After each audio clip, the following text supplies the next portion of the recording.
Tentaram invadir a delegacia, eu tive que ir lá amainar os ânimos, né? Um atleta de nível excepcional. Ele era um homem do esporte, era uma boa pessoa. Uma pessoa fantástica, um esportista muito à frente do seu tempo.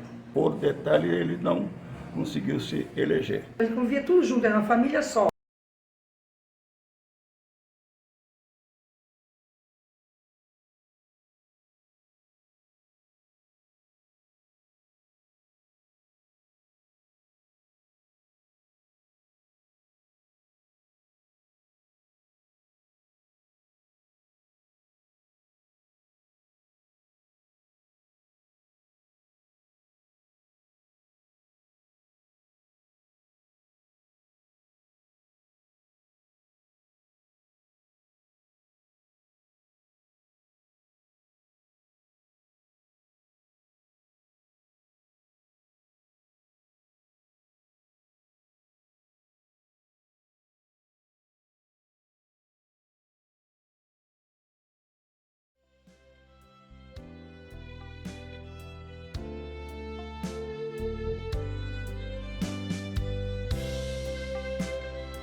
O Semar era meu padrinho também, e dentro da nossa família, juntamente com meus pais e meus dois irmãos, ele era como um irmão, mesmo porque ele se criou junto com meus dois irmãos e também comigo. O tio Semar, eu lembro, assim, ó, que ele gostava de esporte, de futebol, né? E eu sempre fui jogador de vôlei, então a gente sempre tinha muito contato, né? Porque na época eu treinava na FME também, então a gente tinha muito contato. E ele era muito carismático, porque a gente, como morava junto, eu tinha as crianças pequenas, né? E os dele também eram pequenos, então a gente vivia, era subindo pro primeiro, subindo pro segundo, sabe? Então a gente convivia tudo junto, era uma família só. Né? E o tio, assim, para nós, era o irmão mais velho. Trabalhou na farmácia do meu pai por um período, depois o pai vendeu a farmácia para ele seguir a vida. Depois ele foi para Içara, também comprou uma farmácia na Içara, jogou no Caiçara. Eu conheci ele na Içara, jogando futebol de salão lá com ele, né?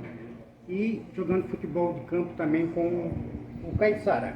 E depois eu cheguei a trabalhar com ele, voltei a trabalhar com ele no Juniores do Criciúma, onde nós fizemos um excelente trabalho na comissão técnica do Criciúma e ele era o supervisor. Eu o conheci nos Jogos Abertos de 1974 aqui em Criciúma e comecei a interagir com ele. Depois fomos colegas contemporâneos no curso de Educação Física. Ele entrou um ano antes que eu. Um atleta de nível excepcional na área do futebol de salão.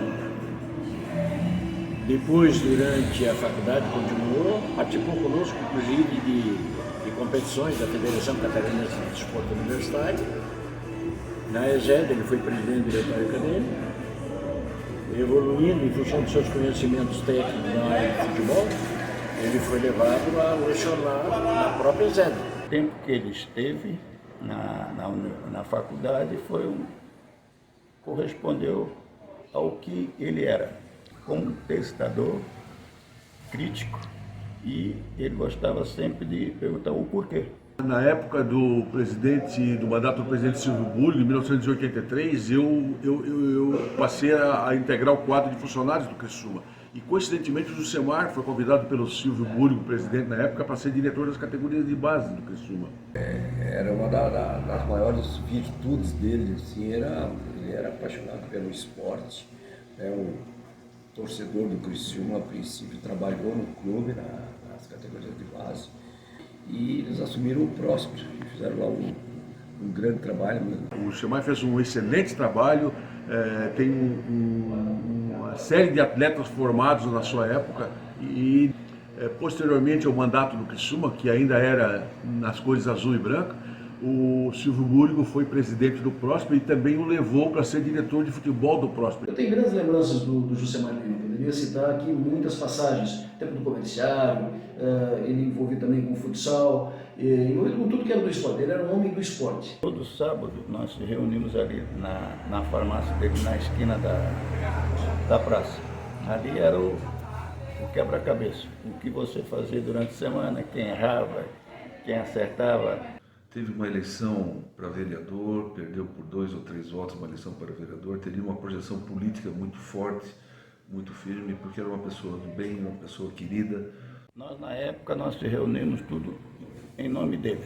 Nós partimos todos os alunos e professores, alguns professores e colegas dele daquele grupo de encontro, e fomos para elegê-los. Mas, por detalhe, ele não conseguiu se eleger. Se não tivesse acontecido aquela tragédia, estaríamos aqui, né, falando sobre a trajetória vencedora do Jusemar, que foi isso, foi vereador, foi vice-prefeito da cidade, daqui a pouco foi presidente da FESPORT, foi presidente da Fundação Municipal de Esportes, foi isso, foi aquilo, porque seria certamente o seu futuro. Isso estava desenhado para ele. 5 e pouco a Bel bateu, porque a gente mora no mesmo prédio, né? A Bel bateu ali na minha porta desesperada, ela falou, oi, o Justo não chegou, nós chamamos polícia, tá? Foi aquela confusão, começou a acordar todo mundo, né? E daí, logo em seguida, né, acho que foi à tarde, sei lá, não lembro, não recordo, que daí já tinham prendido esse tal de Giovanni aí, aí já descobriram, né, que tava, e enfim. Houve uma revolta com tudo que aconteceu e eu lembro que estava no velório e saiu uma matéria na televisão, o pessoal se revoltou, não gostou, tentaram invadir a delegacia, eu tive que ir lá amainar os ânimos, né? Você veio com muita tristeza, né? E pedindo que pelo menos a justiça fosse feita, né? Eu acho que eu não sei como terminou o encaminhamento daquele caso, mas eu acho que teve, né? Eu acho que eles foram presos, criminosos, e acho que foram punidos. O Jusemar era uma pessoa excepcional, solidário, contribuiu em muito, inclusive ajudando colegas em fases mais complicadas, né? Porque estudante, a dificuldade era grande. Então eu tenho conhecimento até que ele trocava cheque na farmácia dele para colegas, na sala de aula e tal. Era uma promessa política, também seria prefeito da cidade, vice-prefeito e tal, era uma promessa. Enfim, o cidadão me deixou ótima memória. Amigos dos seus amigos, e todos eram amigos do Jusemar. Quem o conhecia era apaixonado por ele. Nesse encontro compareceram em torno de 14 ou 15 da segunda turma, formada em 75, e que tivemos o prazer de estar lá em Jaguaruna, na casa de uma ex-aluna também, a Nete Bus, junto com o Nilo, que também foi aluno. Além da menção, foi feita uma oração para que eles sejam elevados espiritualmente. Uma pessoa fantástica, um desportista muito à frente do seu tempo, né? Tinha umas ideias bastante modernas já para a época de futebol. Dentro do campo, do vestiário, ele procurava sempre conversar com os atletas, os juniores. Ele gostava de incentivar os jogadores.